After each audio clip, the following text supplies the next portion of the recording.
Kalau kita pemirsa mungkin sempat membuka jaringan internet, kemudian menemukan sebuah situs iklan yang menawarkan pelayanan jasa investigasi, orang kemudian ramai menyebutnya sebagai detektif swasta. Ini kurang familiar mungkin memang di telinga kita, tapi banyak juga kita temui di film barangkali. Nah, seperti apa? Itu nanti kita akan bahas.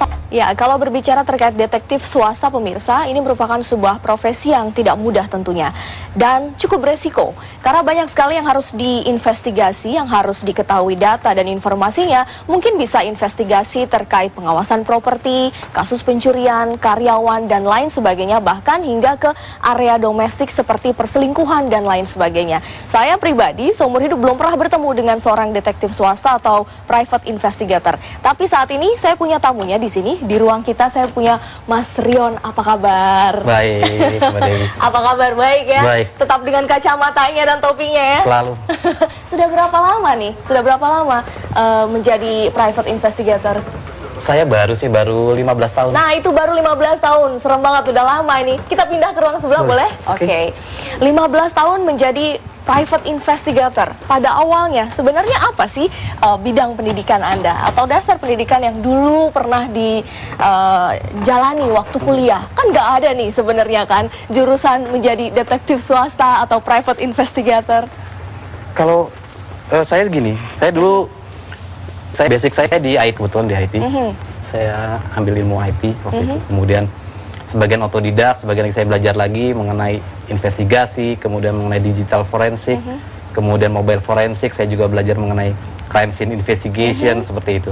Tapi akhirnya dengan kemampuan IT yang baik, ini sangat berguna dalam mencari-cari data dalam profesi yang Anda jalani. Salah satunya karena kita kan tidak boleh namanya, kalau kata orang sekarang gaptek ya, apalagi dengan mobile phone yang makin bertambah canggih, kemudian teknologi serta teknik-teknik yang makin berkembang, seperti itu.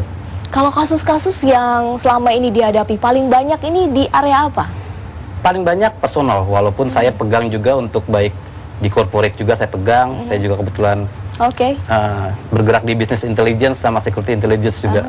Oke, baik. Nah, ini ada tayangan dulu nih Mas Rion. Ini terkait film-film detektif. Karena selama ini kita hanya melihat film ya. Kalau bertemu saja baru sekali nih saya. Kita lihat tayangannya pemirsa.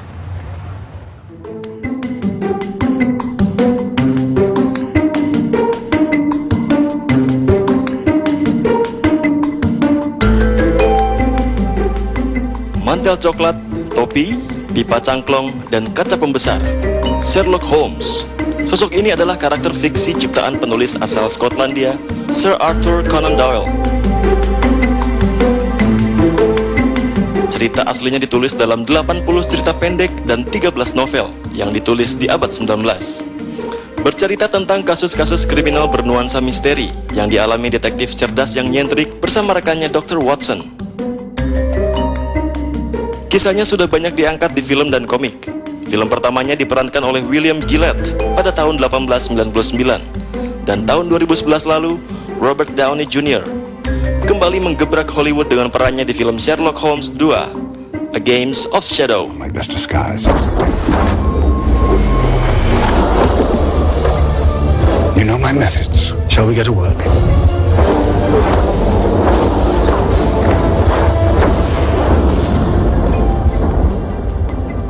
We've been into sweet stuff. Sherlock Holmes ternyata menginspirasi Aoyama Gosho, komikus asal Jepang.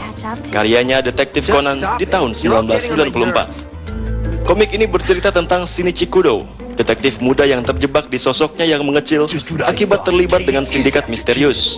Bersama dengan tim detektif cilik dan Kogoro Mori, berupaya memecahkan kasus-kasus kriminal.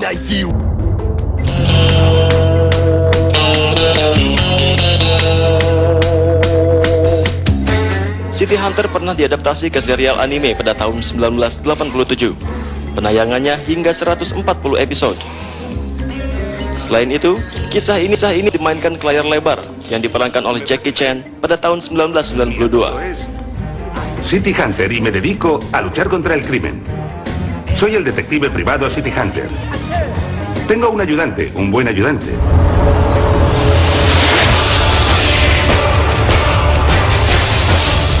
Dan 2011 lalu, dramanya sendiri menjadi sangat populer sejak dirilis di Korea.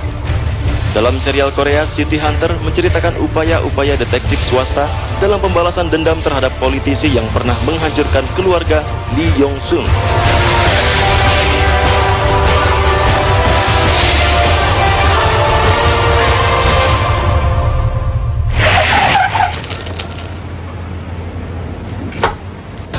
Nah, kalau di Indonesia, tema detektif juga kerap menghiasi layar lebar Indonesia.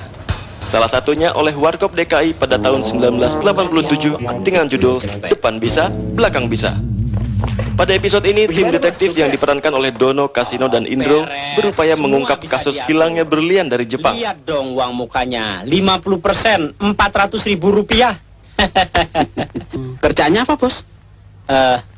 Kerjaannya mengamankan pameran permata, berlian. Ya, kalau kita lihat dari film-film tadi nih ya, Mas Rion, detektif muncul atau direpresentasikan menjadi seorang dengan gayanya sendiri dalam menjalani profesi yang real pada menjadi seorang detektif swasta. Apa tantangan yang paling berat dihadapi? Apakah juga harus sampai menyamar dan sebagainya? Tentunya, karena kita harus di lapangan itu kan menyesuaikan, kita adaptasi dengan lingkungan kita, di mana kita mau masuk, kemudian kita harus banyak mengetahui apa-apa yang akan kita lakukan seperti itu, kemudian peralatan kita harus self apa aja nih kira-kira? Ya kita harus, yang jelas tuh yang harus dimiliki oleh seorang PI yang real PI itu dia harus cepat beradaptasi dengan lingkungan, dia siap dengan segala risiko dan dia tahu harus menempatkan dirinya seperti apa, dia harus bersikap seperti apa. Kadang harus pura-pura menjadi homo kah, atau menjadi gay seperti itu, atau pura-pura jadi banci, atau ya whatever lah, yang penting kita tujuan kita tercapai, informasi yang kita peroleh bisa kita dapat, seperti itu. Banyak penyamaran yang harus dilakukan. Sampai pada akhirnya, berapa paling lama jarak waktu ketika Anda bisa mengumpulkan data sebanyak-banyaknya? Gini, setiap case itu unik. Nah, dalam artian setiap kasus itu unik. Jadi saya tidak bisa bilang berapa lama saya itu, karena seperti wartawan mungkin bisa mengerjakan tergantung informasi yang kita dapat di awal. Bisa 3 hari, bisa sebulan, bisa setahun, atau kalau kliennya suka, berterus-terus seperti itu. Baik. Nah, ini menarik sekali. Nanti kira-kira juga mungkin banyak orang yang ingin mengetahui kira-kira bagaimana sih caranya untuk bisa menginvestigasi kasus perselingkuhan. Barangkali ini juga banyak ya diminati oleh klien. Iya, pemirsa, tadi terakhir saya sudah membahas terkait kasus perselingkuhan yang banyak orang inginkan untuk diinvestigasi, untuk dicari data-datanya. Apa memang benar demikian bahwa kasus perselingkuhan ini yang paling mendominasi permintaan klien kepada detektif swasta? Betul sekali. Betul sekali. Betul. Dibanding dengan case dari corporate atau company gitu, memang perselingkuhan paling banyak. Dan juga untuk urusan keluarga ya, seperti seorang anak yang melarikan diri dari rumah, atau masalah warisan, pembagian warisan, biasa yang middle up, yang keluarga di atas begitu. Tentu dengan area domestik, kasus yang terkait dengan personal seperti ini dengan cara investigasi yang berbeda juga ya. Betul. Pasti. Baik, tapi sebelumnya nih kita punya tayangan terkait Mas Rion juga. Ini dia pemirsa.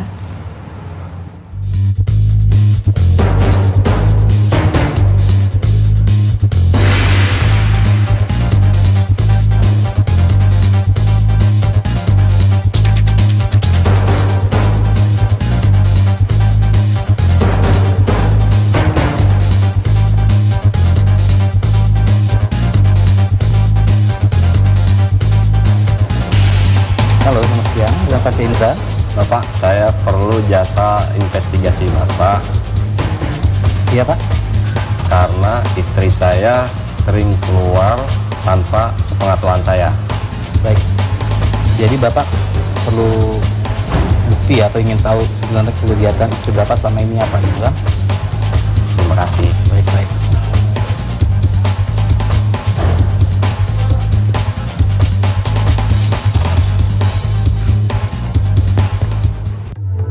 Kecurigaan kerap menjadi bumbu dalam rumah tangga.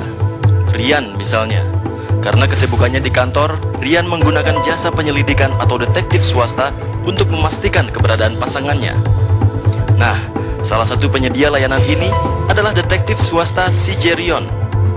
Jasa yang ditawarkan meliputi pencarian, pengawasan, dan investigasi. Berbagai kalangan menggunakan jasanya, mulai dari perseorangan, perusahaan, hingga instansi pemerintah. Khusus bagi Si Jerion, penyelidikan tentang perselingkuhan kerap menjadi tugasnya. Lokasi sasaran yang tidak terduga mengharuskan Si Jerion menyiapkan peralatan yang lengkap dan canggih. pemetaan melalui GPS, berbagai penyamaran, kamera jarak jauh, hingga kamera tersembunyi berupa pulpen dan kacamata yang menjadi andalannya. Dalam penyelidikannya kali ini, si Jerion harus berupaya agar tidak menimbulkan kecurigaan. Kamera dan kacamata videonya digunakan untuk mengambil bukti foto dan video sesuai permintaan klien. Dalam kasus demikian, rate yang diberikan kerap bervariasi, mulai dari 2 hingga puluhan juta rupiah, tergantung tingkat kesulitannya. Menurutnya, menjadi detektif swasta harus mendapatkan kepercayaan dari klien, di samping bakat dan naluri. Tetapi profesi ini belum bisa bergerak dengan mudah. Pasalnya di Indonesia, belum ada undang-undang yang mengatur tentang penyelidikan swasta ini. Wow, kalau saya lihat kacamata yang dipakai di VT tadi dengan yang sekarang ini berbeda ya? Berbeda. Kalau yang tadi apa nih bedanya? Yang tadi lebih cantik, lebih bagus saya dipakai. Itu fashion kamera. Fashion ya. Tapi Mas Rion ini ketika menjalankan tugasnya gitu ya untuk mengumpulkan data atau menginvestigasi ini dengan dilengkapi banyak alat tadi disebutkan. Betul. Ada kacamata yang dilengkapi dengan kamera, pulpen juga ada kameranya. Ini gimana cara mendapatkannya? Kalau untuk gadget seperti itu sebenarnya sudah banyak dijual di internet pun banyak ya, kita bisa dapatkan. Tapi memang ada beberapa yang harus kita buat sendiri, kita modified sendiri, dan itu yang tidak dimiliki kemampuan yang lebih banyak investigator lain gitu. Mereka biasa beli yang sudah built-in, udah jadi, tinggal beli di internet banyak. Kalau saya kadang-kadang yang memang agak iseng dikit, saya kuprek sedikit, saya rubah sedikit, saya modified sehingga bisa dipakai di lapangan seperti itu aja. Walaupun itu ya agak nakal lah istilahnya. Nah, oke, kalau tadi kita melihat nih, ada yang menelpon Mas Rion kemudian meminta untuk diselidiki nih istrinya karena dia curiga sama istrinya. Apa yang kemudian langsung Mas Rion lakukan untuk bisa mendapatkan informasi lebih dalam? Saya biasa berbicara dengan klien, kemudian saya tanyakan mengenai informasi awal apa yang dia miliki untuk diberikan kepada saya untuk saya pelajari. Setelah saya pelajari mengenai lokasi, kemudian informasi yang ada, baru saya susun perkiraan mapping, kemudian saya spottingnya seperti apa, kemudian di lapangan saya akan melakukan apa, jadi apa, seperti baru saya usulkan estimation budgetnya. Dan sampai Anda bisa mendapatkan foto, video, rekaman suara seperti itu? Tergantung permintaan, karena saya bilang tadi, saya advice dulu ke klien apakah memang bukti itu diperlukan. Karena seperti kita tahu di Indonesia ada undang-undang intelijen yang melarang kita melakukan candid camera seperti itu. Jadi kalau memang klien ada yang target mengerti, kita bisa disubalik kalau sampai itu masuk ke pengadilan, karena memang candid itu kan dilarang, ada undang-undangnya, sehingga kita juga hampir tidak pernah memakai itu. Oke, tapi sekali lagi saya ingin mendengar nih tadi, berapa harga yang harus dibayar dengan kasus perselingkuhan seperti ini kepada seorang detektif swasta? Setiap kasus unik, Mbak Dewi. Saya tidak bisa bilang nilainya berapa, karena saya bisa bilang bisa 1 juta, saya bisa bilang 5 juta, saya bisa, kalau saya disuruh misalnya ke Phuket, kalau saya disuruh ke Singapura, apa bayar 1 juta juga? Tergantung biaya operasional berarti. Betul. Kemudian ketika saat melakukan penyamaran, apakah Anda juga pernah hampir dicurigai orang atau target itu sendiri? Hampir dicurigai pernah, tapi itu dia saya bilang tadi bahwa setiap real private investigator atau detektif swasta yang betul-betul dia menjiwai seperti seorang intelijen juga seperti itu, mereka harus bisa beradaptasi dengan cepat dengan lingkungan sekitarnya. Bagaimana menghilangkan jejak, bagaimana menghilangkan kecurigaan orang, karena kita juga belajar psikologi, kita belajar bahasa tubuh. Ini adalah salah satu resiko ya tentunya menjadi PI. Oke, kita nanti akan lanjutkan Mas Rion sesaat lagi, pemirsa tetaplah di ruang kita. Nah, ini ada satu pertanyaan lagi Mas Rion terakhir. Ketika Anda sudah memulai menjadi detektif swasta jauh hari sebelum profesi ini kemudian booming ya di Indonesia, apakah ke depan Anda juga masih akan melihat akan tetap pada profesi ini?